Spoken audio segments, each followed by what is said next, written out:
Polytechnic के सभी subject सबसे सरल और आसान भाषा में पढ़ने के लिए हमारे चैनल को सब्सक्राइब करें और साथ ही बेल आइकन को भी ऑन करें ताकि आपको सारे अपडेट मिलते रहें। तो नमस्ते दोस्तों, स्वागत है आप सभी लोगों का आपके अपने YouTube channel dream India polytechnic study point में।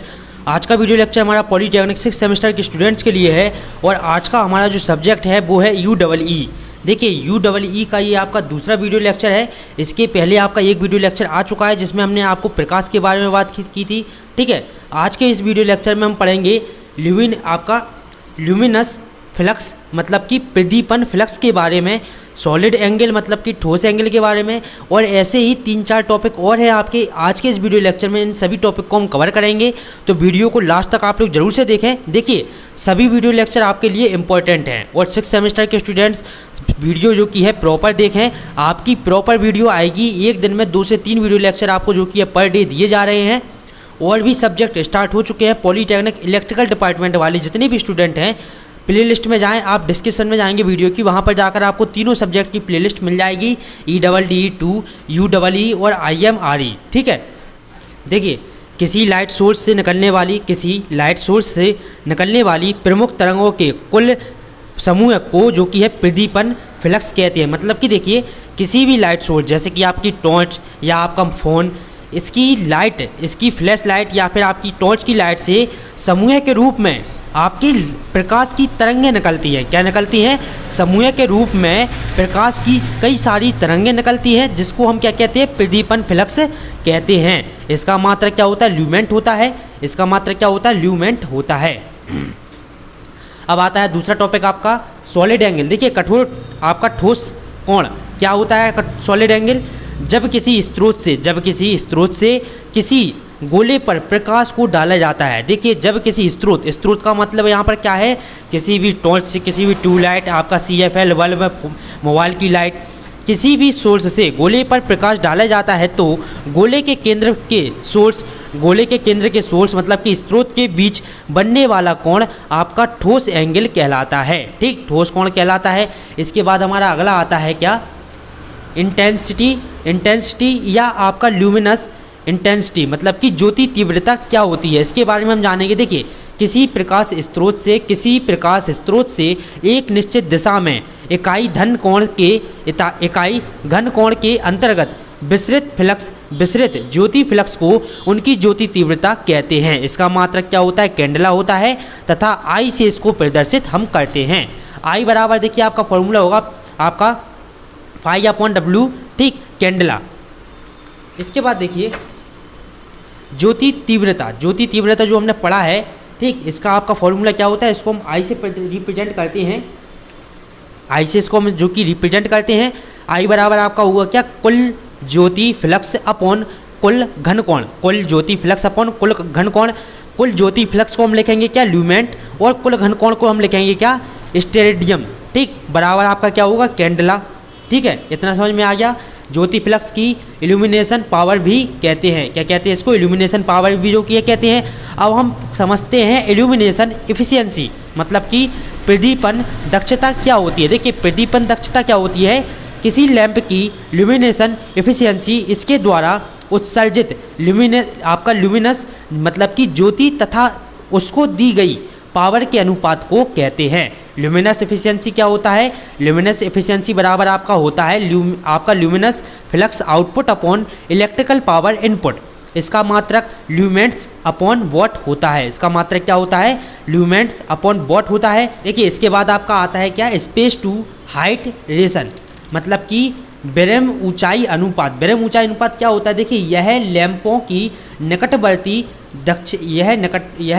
की निकटवर्ती क्षैतिज दूरी तथा कार्यतल से आरोपण ऊंचाई मतलब कि आरोपण ऊंचाई का मतलब क्या होता है? माउंटिंग हाइट का अनुपात होता है। इसे स्पेस टू हाइट रेशियो मतलब कि SHR कहते हैं।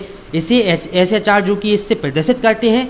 SHR मतलब कि बरम ऊंचाई अनुपात बराबर आपका होता है निकटवर्ती लैंप में क्षैतिज दूरी और आपका अपॉन लैंपों की आरोपित ऊंचाई। देखिए निकटवर्ती लैंपों में क्षैतिज दूरी अपॉन लैंपों की आरोपित ऊंचाई बराबर आपका होता है 1 से 2। इसके बाद देखिए अगला जो हमारा आता है टॉपिक क्या? प्रतिबिंब कारक। देखिए प्रतिबिंब कारक क्या है? जब प्रकाश की किरण किसी चमकदार तल पर आपकी टकराती है या पड़ती है, जब किसी प्रकाश की किरण आपके चमकीले तल पर पड़ती है तो वह एक आपतन कोण से परिवर्तित हो जाती है। क्या हो जाती है? हम सभी लोगों को पता है, जब कोई भी प्रकाश की किरण जैसे कि हम कांच वगैरह पर या किसी भी चमकीली चीज़ पर डालते हैं तो क्या हो जाती है? वापस लौटकर हमारी ओर आने लगती है, किसी और दिशा में निकल जाती है। इसी को हम क्या कहते हैं? प्रतिबिंब कारण कहते हैं, कारक कहते हैं, सॉरी।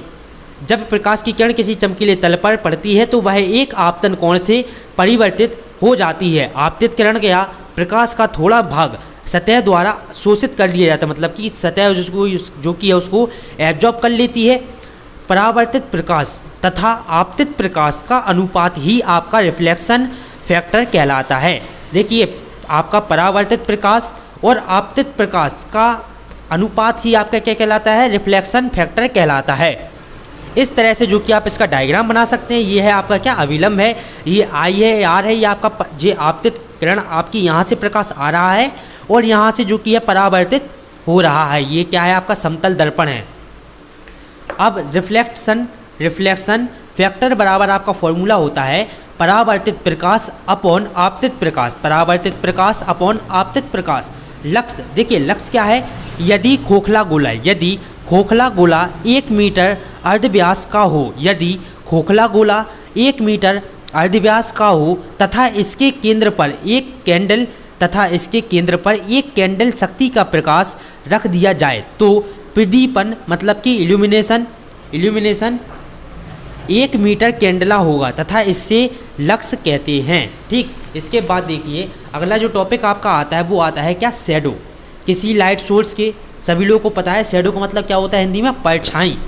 किसी लाइट सोर्स के सामने एक अपारदर्शी वस्तु रखने पर, किसी लाइट सोर्स के सामने एक अपारदर्शी वस्तु रखने पर प्रकाश की किरण वस्तु के आर पार नहीं जा पाती है, जिससे वस्तु के पीछे एक अंधकार भाग दिखाई देता है। उसी को हम जो कि शैडो कहते हैं। तो देखिए, हम सभी लोगों को पता है कि जब किसी भी वस्तु, कोई भी वस्तु को हम रख देते हैं तो उसके पीछे क्या हो जाता है? उस वस्तु के पीछे अंधकार हो जाता है। और जब हम उस प्रकाश जो कि उस वस्तु पर प्रकाश डालते हैं तो इसी वस्तु की परछाई हमारे पीछे दिखाई देती है, जिसको हम शैडो कहते हैं। देखिए, आप इसको इस माध्यम से जो कि समझ सकते हैं। हमने देखिए ये इस पेन पर जब जैसे ही टॉर्च डाली, लाइट डाली, आपका क्या हुआ? आपके पेन के पीछे देखिए, आप देख सकते हैं शैडो आपकी बन चुकी है। ठीक, ये आपकी क्या है? ये परछाई है। मतलब कि जब किसी प्रकाश को हम किसी भी वस्तु पर डालते हैं तो वो प्रकाश उस वस्तु को जो कि है पार नहीं कर पाता है तथा उस वस्तु के पीछे एक क्या हो जाता है? आपकी परछाई आ जाती है, शैडो आ जाती है। देखिए, देख सकते हैं आप इसको। ठीक है, तो ये तो आपकी हो गई क्या? शैडो। अब इसके बाद आपका अगला टॉपिक आता है क्या? Filament lamp. देखिए, फिलामेंट लैंप क्या होता है? ताप दीप्त दीप या आपका तंतु दीप जिसको हम कहते हैं। यह भी मुख्य 2 प्रकार के होते हैं। पहला होता है कार्बन फिलामेंट लैंप और दूसरा होता है टंगस्टन फिलामेंट लैंप। देखिए, कार्बन फिलामेंट लैंप समझते हैं। देखिए, कार्बन फिलामेंट लैंप क्या है? सर्वप्रथम कार्बन की फिलामेंट के रूप में, कार्बन ही फिलामेंट के रूप में उपयोग किया गया था, परंतु आजकल इसका प्रयोग नहीं किया जाता है। इसका कारण यह है कि इसे 1800 डिग्री सेल्सियस से ऊपर यूज नहीं कर सकते हैं। यह प्रकाश कम उत्पन्न करता है तथा बिजली ज़्यादा खाता है। इसमें और भी कई सारी कमी होने के कारण इसका यूज कम किया जाता है। कार्बन फिलामेंट लैंप में क्या करता था? आपका ये लाइट कम उत्पन्न करता था और आपकी बिजली ज़्यादा खाता था। अब इसके बाद दूसरा आता है आपका क्या? Tungsten filament lamp. देखिए, यह भी 2 प्रकार के होते हैं। पहला होता है वैक्यूम लैंप, दूसरा होता है गैस लैंप। देखिए, वैक्यूम लैंप क्या है? निर्वात लैंप। इसको हम समझते हैं। कार्बन फिलामेंट लैंप के बाद टंगस्टन फिलामेंट लैंप का आविष्कार हुआ। इसमें कांच का बना हुआ लड्डू होता है जिसमें वायु की अनुपस्थिति होती है। इसमें निर्वात उत्पन्न किया जाता है ताकि फिलामेंट का ऑक्सीकरण ना हो सके। इसके भीतर टंगस्टन का पतला तार होता है जिसका गलनांक तापमान आपका 3400 डिग्री सेल्सियस होता है तथा कार्यकारी तापमान कितना होता है? 2300 मतलब कि 2300 डिग्री सेल्सियस होता है। जब फिलामेंट में धारा बहती है तो यह श्वेत तप्त प्रकाश देता है। इस तरह से जो कि आप ये निर्वात कार्बन फिलामेंट लैंप का डायग्राम बना सकते हैं। ये आपके टर्मिनल लगे हुए हैं।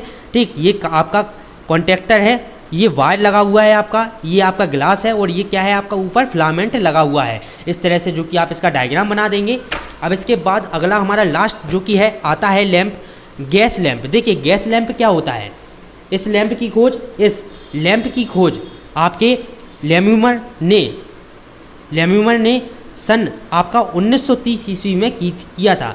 यदि कार्बन फिलामेंट लैंप तथा टंगस्टन फिलामेंट लैंप में कोई निष्क्रिय गैस जैसे कि कार्बन और नाइट्रोजन या दोनों का मिश्रण भर देते हैं तो टंगस्टन का तापमान बढ़ना रुक जाता है। टंगस्टन का तापमान आपका बढ़ना रुक जाता है, जिससे कुछ अधिक दिनों तक चलता है। ठीक है, गैस लैंप क्या होता है, यदि गैस लैंप में हम कार्बन और नाइट्रोजन ये दोनों गैसें मिलाकर भर देते हैं, दो में से कोई एक गैस भर देते हैं तो टंगस्टन का तापमान बढ़ना रुक जाता है, जिससे कि यह कुछ दिनों तक चल जाता है।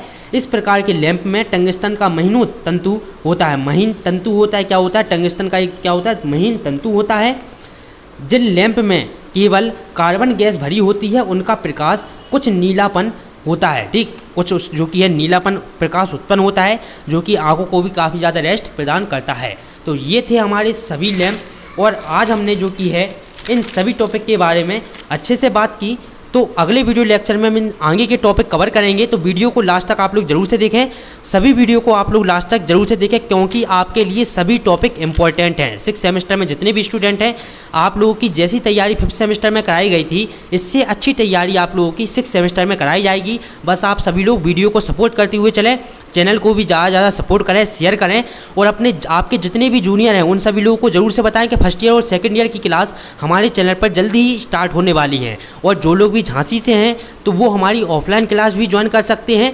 ठीक, जिसका एड्रेस जो कि आप जैसे ही गूगल मैप पर ड्रीम इंडिया पॉलीटेक्निक 07 झांसी डालेंगे आपको एड्रेस मिल जाएगा। तो चलिए अब मिलते हैं अगले वीडियो लेक्चर में। और नोट्स के लिए कोई भी परेशान ना हो, जैसे ही नोट्स कंप्लीट हो जाएंगे आप लोगों को प्रोवाइड करा दिए जाएंगे, तो बिल्कुल भी परेशान ना हो।